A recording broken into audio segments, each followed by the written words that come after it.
A Cabinet Office investigation was first launched in March over allegations that Ms. Patel belittled colleagues. She was also said to have clashed with senior officials in 3 different departments. But the result of the probe has yet to be revealed. Sir Philip Ratnam, who was the Home Office's permanent secretary, also quit earlier this year after accusing Ms. Patel of a vicious and orchestrated briefing campaign against him. He is also claiming constructive dismissal at an employment tribunal. Ms. Patel has expressed concern at the false claims and has denied all allegations of bullying. Earlier this week, the former head of the Civil Service Lord Sedwill told MPs the investigation was now with the Prime Minister.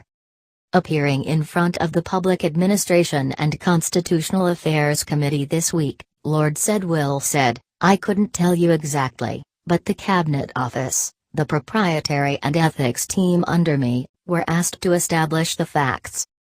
The Prime Minister then consults his independent advisor on ministerial interests, Alex Allen.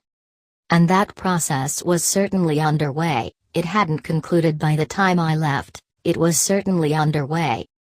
I think Alex had been in discussions with the Prime Minister. I don't know the exact date of when that part of the process was submitted to the Prime Minister, but it was underway. It was with him, as I understand it. The findings into Ms. Patel's conduct are expected to be released over the coming weeks. Ms. Patel is expected to be handed a written warning but not lose her cabinet post, a government insider told the Financial Times.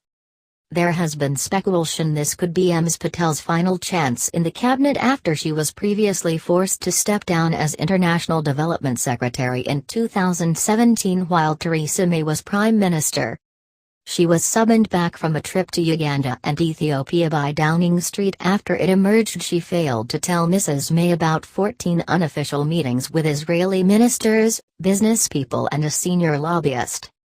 Mrs. May and Ms. Patel met for just 6 minutes before she resigned. Priti Patel reveals plans for firm and fair asylum system. In her resignation letter, released just after she left Number 10, Ms. Patel admitted her actions fell below the high standards that are expected of a Secretary of State. Mrs. May added Ms. Patel's decision was the correct one. She said at the time, "I was glad to accept your apology and welcomed your clarification about your trip to Israel over the summer." But she added, "Now that further details have come to light, it is right that you have decided to resign and adhere to the high standards of transparency and openness that you have advocated."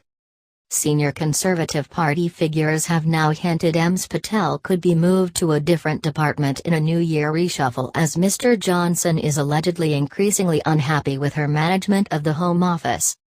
One Tory told the Fort, "Her inability to control immigrants across the Channel whilst constantly talking the problem up and never doing a deal with the French to arrest the flow has also annoyed the Prime Minister."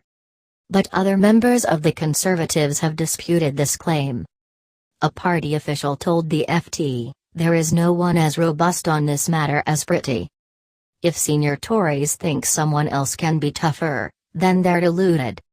Shadow Home Secretary Nick Thomas-Symonds called the reports over a written warning for Ms. Patel as incredibly serious.